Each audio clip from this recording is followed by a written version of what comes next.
Parmi les femmes SS qui ont marqué l'histoire des camps nazis, le nom de Maria Mandel reste moins célèbre qu'Irma Gress, mais il inspire une terreur glaciale. Elle est pourtant l'une des femmes les plus puissantes du système concentrationnaire. Née en 1912 en Autriche, Maria Mandel est issue d'une famille modeste. Rien ne la prédestine à devenir l'un des visages féminins de la barbarie nazie. En 1938, après l'Anschluss, elle rejoint les SS et devient gardienne à Lichtenburg, puis au camp de Ravensbrück. Mais c'est à Auschwitz-Birkenau qu'elle va exercer sa cruauté à grande échelle. En 1942, elle est nommée Oberaufseherin, surveillante en chef. Elle commande près de 200 gardiennes SS et supervise plus de 30 000 détenus. Son pouvoir est immense. Chaque jour, elle décide qui vit et qui meurt. Maria Mandel participe directement aux sélections sur les rampes d'Auschwitz. Son regard se pose sur chaque détenu, la gauche vers le travail forcé, la droite vers les chambres à gaz. Elle est réputée pour son autorité glaciale et sa violence.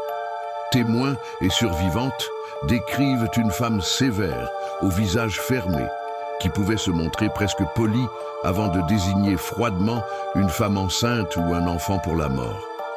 Mais ce qui glace encore plus, c'est qu'elle aimait la musique.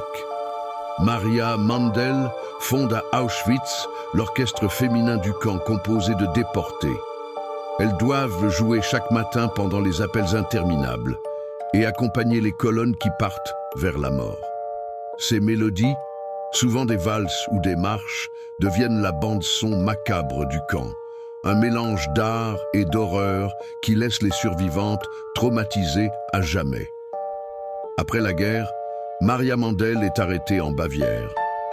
Elle est jugée lors du grand procès d'Auschwitz à Cracovie.